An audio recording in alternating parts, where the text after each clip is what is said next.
There are some things in life you never forget. Oh, that was amazing. Some of them have 4 legs. Yeah, that's good. Some of them have none. Oh my God. There are people with exceptional gifts Fantastic. who live in extraordinary places. It's like a dreamscape out here. I've never seen anything like it. There are people and animals who make you laugh and make you cry. It unlocks something. There's no rubbish in there. For 10 years, I've been travelling the world trying to make sense of it through a series of magical and often moving encounters.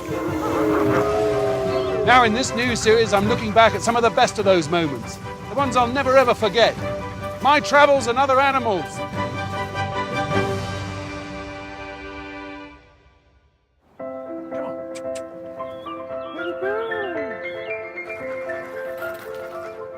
For me, there's not much that's as special as the relationship between humans and their pets.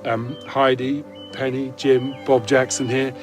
We're all sort of part of some weird family or pack, but these are domesticated animals from a long line of domesticated beasts. But around the world there are some inspirational people who manage to forge unique and unlikely connections with wild animals. And it's truly thrilling to witness.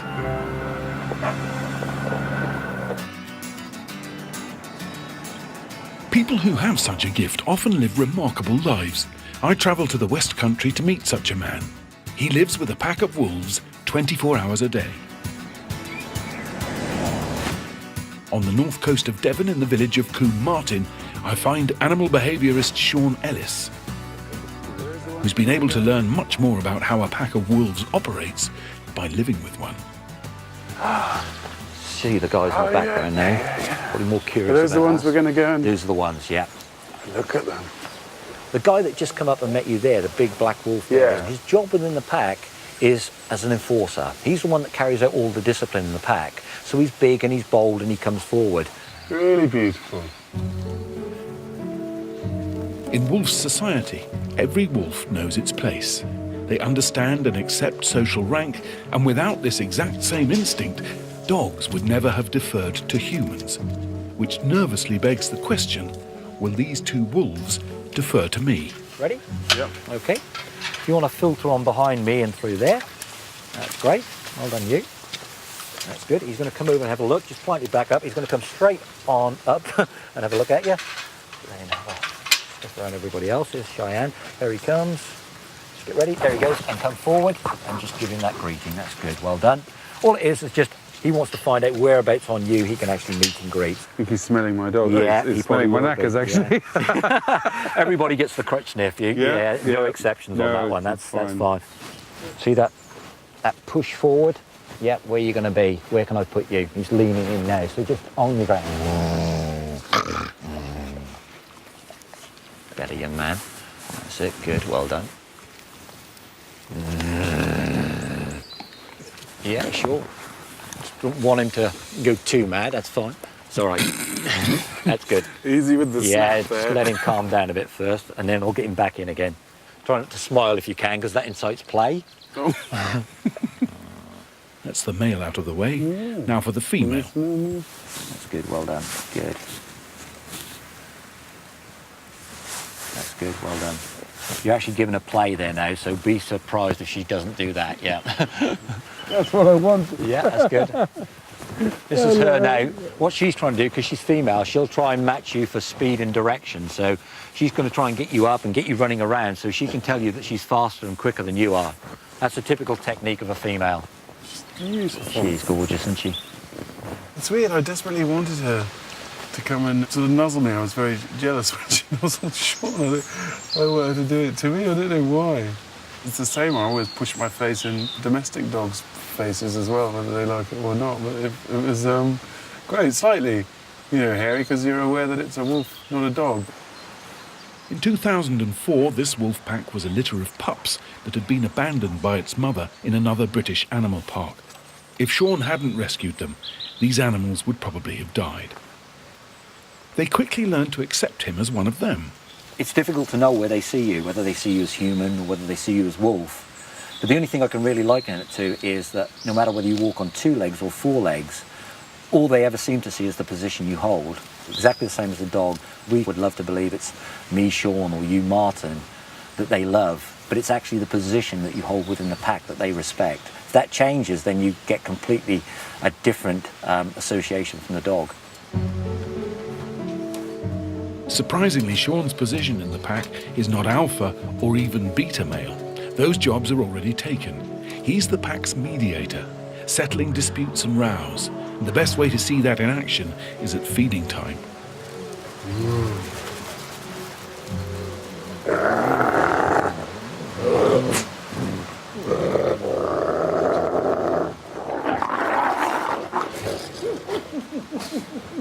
This isn't me laughing, it's Sean making soothing wolf noises to keep the peace. That interaction you see there was a classic. We had our alpha and our beta going at each other for the right for a piece of food, and that's when tremendous damage can actually occur between these guys. So it's up to you to get between them then as quickly as you possibly can, get the head up, and then draw his attention onto you. That stops them fighting amongst each other. Right. You can see the tension's actually mounted up now, so just bring them a Jesus. Dropped his head. That's crazy. They fight, and to stop them fighting, he just shoves his head in between them. Rather him than me, I must say. And yet, thanks to Sean placing himself in the pack, we now know more about wolf behaviour than we did before. An animal that kind of links wolves and domestic dogs is the African wild dog. So my next stop was the Mkomazi Game Reserve in Tanzania, deep in the African bush. Here, a passion-fueled pioneer hopes that his breeding program will be the saviour of this wild dog. A familiar sight in these parts for over 3 million years, but not one of these dogs has ever let a human being train it or tell it what to do. The price of this independence has been near extinction, as man has hunted them down and killed them as vermin. There are only around 6,500 left in the wild. Now, without some drastic help from us, they could disappear forever.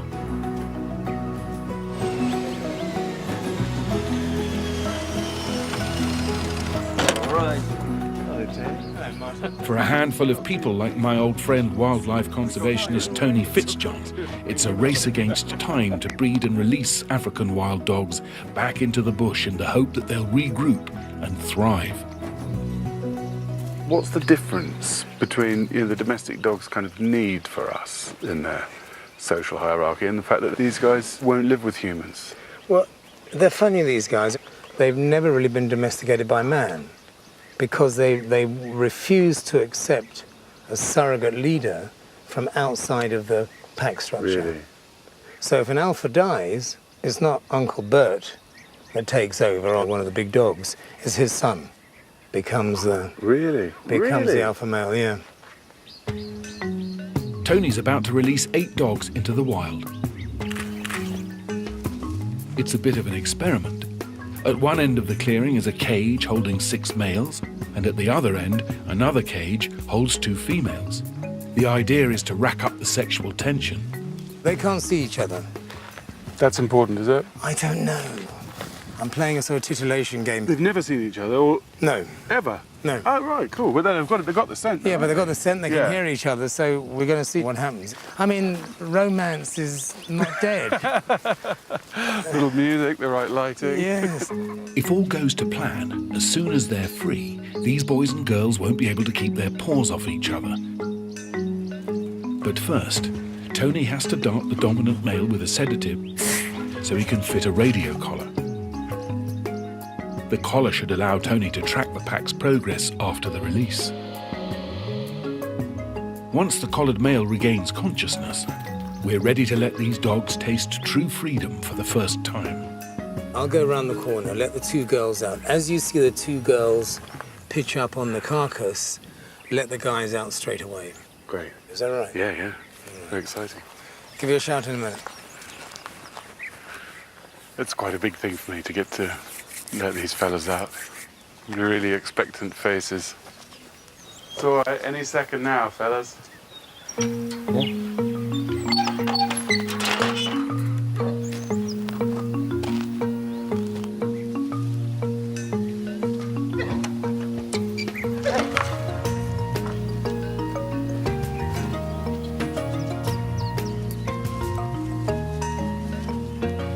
Martin, let them out.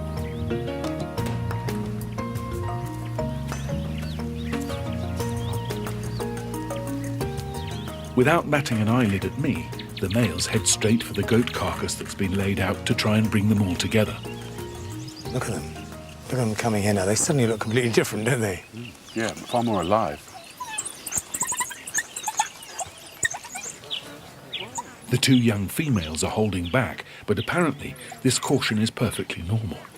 Those two females are going to be fine with these guys a bit later on. It'll take the rest of the day, I think. It's a sort of acceptance thing. I feel incredibly lucky to have played a part in setting free these wild dogs. And Tony's pioneering fight to save this breed from extinction continues as his release program goes from strength to strength. It takes extraordinary people to develop such relationships with wild animals. And when I travelled to an island off the eastern coast of Australia, I met a man who is as close to a dingo as I am to my Jack Russell. Not bad for a wild dingo, eh? She's lovely.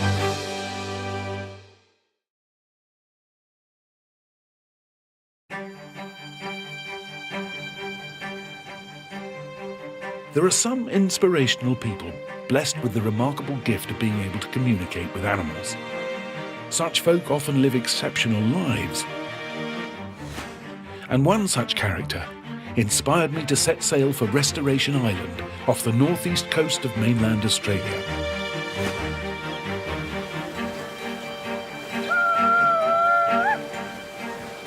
Is he wearing a tri-cornered hat? I think he is. This is Dave Glasheen, the only and slightly eccentric inhabitant of Restoration Island. He's come to collect me for a taste of his unusual lifestyle. Hey, Dave! There's a huge gasp of relief when you stood up and you had your shorts on there. You never know, do you? Well, You never, you never can tell. You got good weather. Fantastic. Beautiful, isn't it? How do you do, Martin? Yeah. Thanks very much. This is where I come bearing gifts. Oh, what? I got you some coffee Coffee? and some jelly beans and some salami. We had Wow. a tip-off. Well, that's a start. I've got the beer to go with it. Oh, Thank you. beautiful.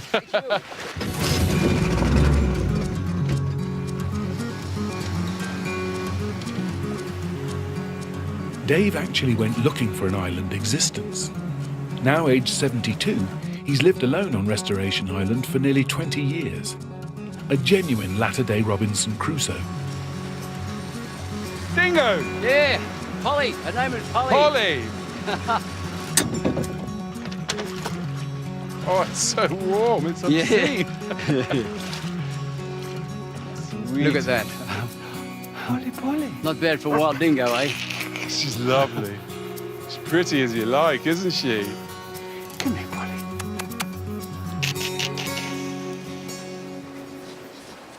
Hello. Hello, sweetie. Come on, come on. Come on. Come on. Yeah. Dingoes don't normally make good pets because there's still a lot of the wild animal about them. But you have to make an exception in Polly's case. And she can and she's got a terrific howl. Have you? Yeah. But they're really different, you know. Still got all those instincts in Yeah, them. oh, she's really, you know, acutely switched on, you know, to everything. She can catch fish. She catches her own fish. Catch a fish. Yeah, she gets bait fish. Oh, well, she must give you great Yeah, she's solace and fantastic. company. Yeah, you know. You've got to have someone. You've got to have some living creature with you, whether it's an animal or a human.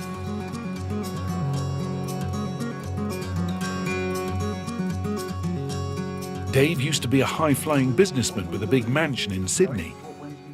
And then the stock market crashed and he was ruined. And I was the chairman of a public company and lost it all, like that, basically. The rug was pulled. Yeah, I had properties and debts and mortgages and all those normal things which the bank took, and the family walked, so here I am. And did you think an island might just be the solution? Or had you thought that before? Well, I grew up as a kid, you see, on the beach, and we grew up with simple life, like this. All I needed was an oyster bottle and a stale bit of bread and a hook and a line, and I'd be out all day. But there's a difference to being just on the coast and being on an island, isn't there? Because you're buying into a degree of separation here. Well, Australia's an island, but there's a little one, that's all. The whole country's surrounded by water. You know what I'm saying? There is a... Yeah, you're isolated, but you're not isolated, if you know what I mean. Yeah. The mainland's over there. Yeah, it's pretty close. You meet lots of interesting people. They're all sea people, adventure sort of people, I suppose. And yeah, you form a new life. And I look back on my former life thinking, well, I should have done this a long time ago. Really? Yeah, I wish I was born here and didn't know about the city. That would be even better. Restoration Island was named by the Bounty's Captain Bligh. This was the first land he reached after his mutinous crew set him adrift in 1789. And it just happened that he landed here on the anniversary of Charles II's restoration to the throne. In a patch of forest behind his house, Dave shows me nature's supermarket. Oh, we'll go through this way. From coconuts... Just don't walk under the tree, eh? Because they'll go Oh, yeah. bull on your head. to stuffing for pillows and mattresses, This is a cakepop tree, this one. Is it? Look, beautiful, soft, like duck's down, Yeah, isn't it? to fresh, ripe mangoes. So we've got food, it just falls off the tree, Yeah. like in the Garden of Eden. Oh, yeah, look, here's another good one. A couple more. Oh, Yeah, these are really ripe, too. we survive another day.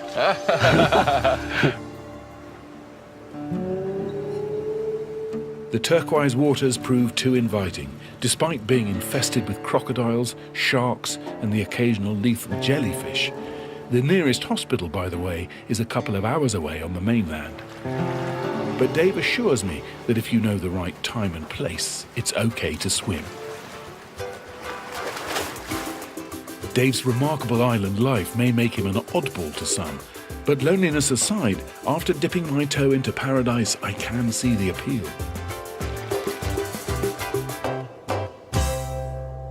Such characters often have reputations that precede them, which is why I set out for Wiltshire to meet the legendary Monty Roberts. He's a horse whisperer, and I invited him to give me and my horse Chester a masterclass in interspecies communication. Okay, you can go right ahead and get your orientation there. Right in the center. That's it. Over the years, Monty has developed a method of talking to horses that anyone can learn. Go ahead and just take him by the head collar over to 2. Even me. Monty calls it join up. Now you can unclip and you're going to slap your leg. Surprisingly, the first step involves frightening your horse away. Go ahead and send him. Good. Now stay in the driving spot. Stay back there. Shoulders square. Eyes right on his eyes. Now get bold. Get your hands up. Make like a grizzly bear. Come. That's it. Go. Make your turn then. Make it tell you It when. feels like I'm reinforcing Chester's ancient fear instincts. He's used to me. I'm so, doting on him. You're not Yeah. used to this kind of... Well, that's all right. I usually just give him carrots. He'll love you more. You can get ready for your turn. Turn. Good. And send him. Good. Go on. Perfect. That's it. And as you pass by here now, start thinking about your join up. I'm going to do it straight away. Yeah. Go ahead. Next step, stop your horse in its tracks. And then right at his eye. Look it straight in the eye, then turn your back. At you. Walk away. Walk away. Walk away. Walk away. You got him nailed down. And step in front and give him a rub. Yes. Now you can walk anywhere you want. Fantastic. It's such a treat. Instead of hating me, You've got a friend. Chester's now stuck to me like glue. So this is because I've started a conversation. Yes. In the right language. Exactly. This is what we're having here. Exactly. And so he's kind of hanging on my every word. And why is he doing that? He's doing it because he's found somebody that understands his language. Monty says it works because this is exactly how adult horses discipline naughty foals, chasing them away and then allowing them to sneak back into the safety of the herd. How about that? Huh? Here he is. What do you think of that? It's extraordinary. Isn't it? Yeah, it is. Will he come to me, do you think, when I go to the field to bring him in? If he doesn't, it'll surprise me. You know, they're ambitious animals, and they really want to do things with us. And just like having a good dog, you go get in your car and the dog wants to go with you, doesn't want you to leave them home. Chester's the same way. They're not lazy animals. No, he's not. No, they are. Yeah. You know, I have this sort of imagined love affair between us, and I genuinely think he does like me, and that's why I'm delighted that you've helped me to make him follow me around. What do you reckon, in all your years of looking at horses and their riders, what do you think what do they think of us?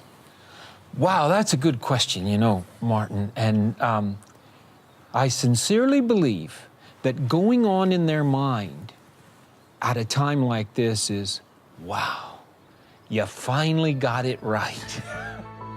Monty's used this method on wild horses and even deer, tapping directly into the way that they communicate. Stay in the driving spot, stay back there, shoulders square. And although I look back on that time with Monty with great sadness because my old mate Chester died last year, we did at least have that moment of discovering join-up and having a conversation which, I'm pleased to say, continued until the day he died. Sean's wolf pack now lives on the edge of Dartmoor in a family-owned zoo where visitors can get up close.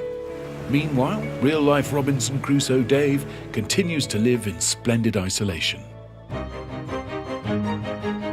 Martin's back with My Travels and Other Animals next Thursday night at 8:30. Next on ITV, as part of Crime and Punishment season, gaining exclusive access to police evidence from the investigation into one of Britain's most notorious serial killers. Susanna Reid presents Joanne Dennehy, Serial Killer.